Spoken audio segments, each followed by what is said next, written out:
အကိုကအိမ်ချက်ဟင်းတွေပဲချက်ပြနေတာစားတောက်ဆိုင်ဟင်းပွဲလည်းမြောက်ဝေးပေးအောင်လို့စဖုံမိုးညီငယ်လေးတွေကတောင်းဆိုထားလို့ဒီနေ့ငါအဆိုကြော်ချန်နီမြောက်ဝေးပေးမှာဖြစ်ပါတယ်ဒီဟင်းကမချက်တတ်ရင်ကြေလွယ်ပြီးတော့လှလည်းမလှပါဘူးငါမကြေအောင်လို့ပြောင်းမှုကော်မှုအနဲ့အုပ်ပေးမယ်ငါ့ကိုကြတော့ငမြင်းငတန်ဆယ်မွန်တို့သုံးတာအကောင်းဆုံးပေါ့နော်နောက်တော့ပြီးရင်စီပူနဲ့ကြော်ပြရမှာဖြစ်ပါတယ်ဒါဆိုရင်အပြင်ကကျွတ်ပြီးအထက်ကနုံနုံညံ့ညံ့နဲ့ခြောက်မသွားဘူးဂျူစီလေးဖြစ်ပါတယ်ခင်ဗျာပြီးတော့ခဏဆယ်ထားမယ်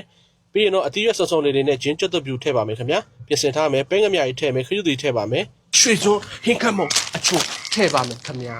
အိုစာချီဟင်းခတ်အချိုမုံထည့်ပါမယ်ပြီးရင်တော့စားနည်းနည်းလေးပစ္စည်းညက်တောက်လေးထည့်ပေးပါမယ်ရေရိုးတော့နှစ်ဆသုံးဆထည့်ပါပြောင်းမှုကော်မထည့်မယ်ပြီးရင်ငရုတ်ကောင်းတစ်ပိတ်တာထည့်မယ်ပဲငမြကြီးအမေရိကလာအတွက်ထည့်ပါမယ်နောက်အောင်မွေးထားပါစီပူပူလေးထားပြီးတော့အသီးရွက်တွေကိုအုပ်ပူတက်ပြီးမီးနဲ့ရိုက်ပေးပါမယ်ဒါဆိုမွေးပါပြီပြီးရင်ရေနေနဲ့ထည့်ပြီးနူးအောင်လုပ်မယ်ဖြော်ထားတဲ့ဟာထည့်မယ်ရှလကိုင်းအမဲထည့်မယ်ပြီးရင်အသီးရွက်ဆယ်ထားလိုက်ပါခုနကြော်ထားတဲ့ငါးထည့်ပြီး1 2 3 4 8 9 10 10စက္ကန့်လောက်ဆိုရင်ချလို့ရပါပြီချလို့ရှိရင်ကြက်သွန်မလေးပါထည့်ရင်ပို့ပြီးမွေးတာပေါ့ဗျာနော်ဒါဆိုရင်တော့လုံးဝမကြေတဲ့ငါးကုန်းမောင်ထက်ပိုစားလို့ကောင်းတဲ့ငါအဆိုကြော်ချက်နီးလေးရပါပြီအားလုံးပဲရကြပါစေအကိုကအိမ်ချက်ဟင်းတွေပဲချက်ပြနေတာစားတောက်ဆိုင်ဟင်းပွဲလည်းမြောက်ဝေးပေးအောင်လို့စဖုံမိုးညီငယ်လေးတွေကတောင်းဆိုထားလို့ဒီနေ့ငါအဆိုကြော်ချက်နီးမြောက်ဝေးပေးမှာဖြစ်ပါတယ်ဒီဟင်းကမချက်တတ်ရင်ကြေလွယ်ပြီးတော့လှလည်းမလှပါဘူးငါမကြေအောင်လို့ပြောင်းမှုကော်မှုအနဲ့အုပ်ပေးမယ်ငါ့ကိုကြတော့ငမြင်းငတန်ဆယ်မွန်တို့သုံးတာအကောင်းဆုံးပေါ့နော်နောက်တော့ပြီးရင်စီပူနဲ့ကြော်ပြရမှာဖြစ်ပါတယ်ဒါဆိုရင်အပြင်ကကျွတ်ပြီးအထက်ကနုံနုံညံ့ညံ့နဲ့ခြောက်မသွားဘူးဂျူစီလေးဖြစ်ပါတယ်ခင်ဗျာပြီးတော့ခဏဆယ်ထားမယ်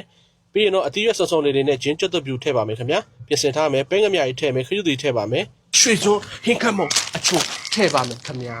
အိုစာချီဟင်းခတ်အချိုမုံထည့်ပါမယ်ပြီးရင်တော့စားနည်းနည်းလေးပစ္စည်းညက်တောက်လေးထည့်ပေးပါမယ်ရေရိုးတော့နှစ်ဆသုံးဆထည့်ပါပြောင်းမှုကော်မထည့်မယ်ပြီးရင်ငရုတ်ကောင်းတစ်ပိတ်တာထည့်မယ်ပဲငမြကြီးအမေရိကလာအတွက်ထည့်ပါမယ်နောက်အောင်မွေးထားပါစီပူပူလေးထားပြီးတော့အသီးရွက်တွေကိုအုပ်ပူတက်ပြီးမီးနဲ့ရိုက်ပေးပါမယ်ဒါဆိုမွေးပါပြီပြီးရင်ရေနေနဲ့ထည့်ပြီးနူးအောင်လုပ်မယ်ဖြော်ထားတဲ့ဟာထည့်မယ်ရှလကိုင်းအမဲထည့်မယ်ပြီးရင်အသီးရွက်ဆယ်ထားလိုက်ပါခုနကြော်ထားတဲ့ငါးထည့်ပြီး1 2 3 4 8 9 10 10စက္ကန့်လောက်ဆိုရင်ချလို့ရပါပြီချလို့ရှိရင်ကြက်သွန်မလေးပါထည့်ရင်ပို့ပြီးမွေးတာပေါ့ဗျာနော်ဒါဆိုရင်တော့လုံးဝမကြေတဲ့ငါးကုန်းမောင်ထက်ပိုစားလို့ကောင်းတဲ့ငါအဆိုကြော်ချက်နီးလေးရပါပြီအားလုံးပဲရကြပါစေ